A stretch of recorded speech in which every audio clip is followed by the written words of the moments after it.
Olá, meu nome é Emily Gomes Serra, sou aluna de nutrição do segundo período e vou falar um pouquinho sobre a malária. Essa aula é ministrada pelo professor Anderson de Rolim Brito e a matéria é epidemiologia. O que é a malária? Ela é uma doença infecciosa febril aguda, transmitida pela picada da fêmea do mosquito Anopheles, infectada pelo micro-organismo plasmódio. A doença encontra-se disseminada em regiões tropicais e subtropicais, ao longo de uma larga faixa ao redor do Equador, englobando grande parte da África subsaariana, Ásia e América. Ela é uma doença também causada por 4 diferentes tipos de protozoário do gênero Plasmodium, sendo 3 deles ativos aqui no Brasil, que podem transmitir a doença para pessoas que tanto vivem aqui ou que estão visitando o país. A malária ela também é considerada uma doença tropical, como em lugares quentes. Elas podem ser reproduzidas facilmente no calor. Dados epidemiológicos. A malária ela é uma doença endêmica. A maior parte dos trópicos no Brasil, a região endêmica para essa patologia é a Amazônia. Fatores socioambientais, variação climática e bioma estão integralmente relacionados com a incidência da doença. Devido a isso, na região norte há um favorecimento da proliferação do protozoário. Ademais, é um local precário financeiramente, com baixa assistência médica, o que beneficia o alto índice da doença. Estima-se que no ano 2019 houveram cerca de 229 milhões de casos confirmados no mundo. Além disso, todos os anos são relatados cerca de 2.000 casos da doença, que é nos Estados Unidos e em pessoas que viajam para regiões tropicais. A malária também está presente em 87 países, em 2019, cerca de 229 milhões de pessoas foram infectadas em todo o mundo e teve 409 mil mortes, que na maioria dos casos e dessas mortes ocorreram em crianças com idade inferior a 15 anos, cerca de 65%. Atualmente a malária é endêmica em regiões equatoriais, em regiões da América e algumas partes da Ásia, mas a grande parte dela ela se encontra-se na África, que é entre 85% e 90%. As mortes causadas pela malária ocorrem na África subsaariana. Na Europa e na América do Norte, a doença já está praticamente erradicada. Já que no Brasil, 97% dos casos ocorrem na região amazônica. A fisiopatologia é o ciclo de vida do parasita. A transmissão da malária ocorre pela picada do mosquito fêmea que esteja infectado da espécie Anopheles, que é os mosquitos Anopheles fêmeas transmitem a malária durante uma alimentação de sangue através da inoculação de esporozóitos, que procuram e invadem hepatocitos e, enfim, se multiplicam. E o vetor tem hábitos alimentares nos horários crepusculares, entardecer e amanhecer. E não há transmissão direta da doença de pessoa a pessoa. Vou falar um pouquinho sobre o ciclo de vida da malária. Durante a picada, a fêmea infectada injeta os parasitas no sangue, no qual entra no ciclo pré-eritrócito, no fígado, e um no sangue, que tem a duração de 24 a 72 horas de acordo com o parasito. Após entrar na corrente sanguínea, o esporozóito entra no fígado infectando os hepatocitos, local em que ocorrerá o desenvolvimento dos exontes, que irão se romper e liberar os merozóitos, que infectarão os eritrócitos, que são os glóbulos vermelhos. Depois da multiplicação, os exontes se desenvolvem nos glóbulos vermelhos, que rompem-se, liberando mais merozóitos, se diferenciando em gametocitos masculinos e femininos. Isso irá desencadear uma nova produção de material infeccioso, caso o sangue seja ingerido por um outro mosquito.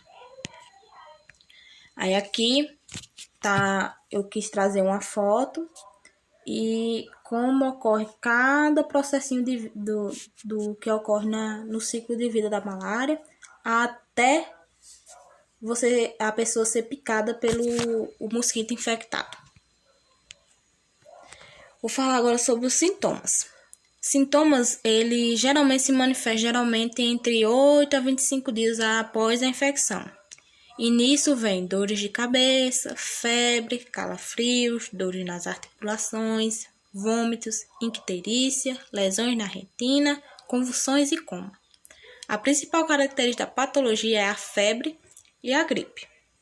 Como eu já falei, ela começa com febre e gripe, como um sintoma parece que você está gripado, mas nem sempre é. Que surge entre 9 a 14 dias após a infecção. Se a malária for simples e não for tratada, ela pode se tornar grave sem o tratamento. A malária por Plasmodium falciparum pode progredir para uma doença grave, levando até a morte, em um período de 24 horas. E as mortes por malária podem ocorrer devido a danos cerebrais, como, por exemplo, morte cerebral, ou danos aos órgãos vitais, que tem a redução das células vermelhas no sangue e pode causar até uma anemia. O diagnóstico. O diagnóstico da malária é feito rapidamente por meios de testes da tira reagente ou por meio da observação do parasita em microscópio em uma amostra de sangue. Entretanto, testes rápidos nem sempre estão disponíveis. Existem outros métodos de diagnóstico, que são a gota espessa, esfregaço delgado, técnicas moleculares e malária mista. E há também o diagnóstico diferencial da malária, que ele é realizado com a febre tifoide, febre amarela, leptospirose, hepatite infecciosa, leishmaniose visceral, doença de Chagas aguda e além de outros processos febris.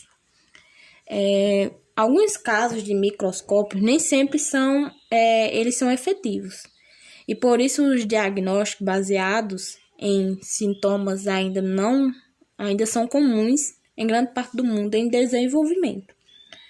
Muitos pacientes são frequentemente diagnosticados de forma crônica e as verdadeiras causas de seus sintomas permanecem sem tratamento. Vou falar um pouquinho sobre o tratamento agora. O tratamento ele é oferecido pelo SUS e inclui uma série de medicamentos que visam, por exemplo, interromper a esquizônia sanguínea, que é a fase do ciclo em que os sintomas aparecem, e o desenvolvimento das formas sexuadas. E alguns dos tratamentos são a cloroquina, associada a uma aminoquina, que é o tratamento de primeira escolha, tanto para a malária, falciparum ou como não. A mefloquina, a alofantrina e a lumenfantrina, elas atuam nas cepas resistentes à cloroquina. A quinina e a quinidina, elas têm uma ação rápida e podem atuar nos tipos de malária não grave. A primaquina, ela é a única que atua na forma hepática latente da Plasmodium virose e da Plasmodium viral. Inibidores do metabolismo de folato, eles são utilizados para o tratamento e a prevenção. Os artemicinas, elas auxiliam na eliminação rápida da circulação de parasitas e agem contra os gametocitos para limitar a transmissão. A malarone, ela é associada de atrovocone proguanil, que essa combinação atua eficazmente contra a maioria das infecções pelo Plasmodium falciparum. E a última são os antibióticos, que é tetraciclinas, clindamicina, que são ambos de ação lenta, mas podem ser utilizadas. A prevenção da malária consiste no controle, eliminação do mosquito transmissor e pode se dar por meio de medidas individuais, com o uso de mosquiteiros impregnados ou com inseticidas, com roupas que protejam pernas e braços, telas em portas e janelas e repelentes. Medidas coletivas incluem drenagem de coleções de água, pequenas obras de saneamento para eliminação de criadouros do vetor, aterro, limpeza das margens dos criadouros, modificação do fluxo da água, controle da vegetação aquática, melhoramento da moradia e das condições de trabalho e uso racional da terra. A prevenção, infelizmente, para essa doença da malária, ela não tem vacina ainda. Aí, para vocês prevenir, principalmente nas regiões endêmicas, seja feito o controle dos mosquitos vetores com a pulverização intradomiciliar de inseticidas, com utilizações, como eu já falei, de mosquiteiros, além de consultar um médico para ver se há indicação de tratamento preventivo. Caso, se a pessoa for viajar para um país que tem um risco de pegar a doença, recomenda-se entrar antecipadamente, um mês antes da viagem, em contato com os setores responsáveis pelo controle da malária, em setores municipais, estaduais de saúde e do Ministério da Saúde. Bom, gente, esse foi minha apresentação sobre a malária. Espero que eu tenha tirado as dúvidas de vocês e até a próxima.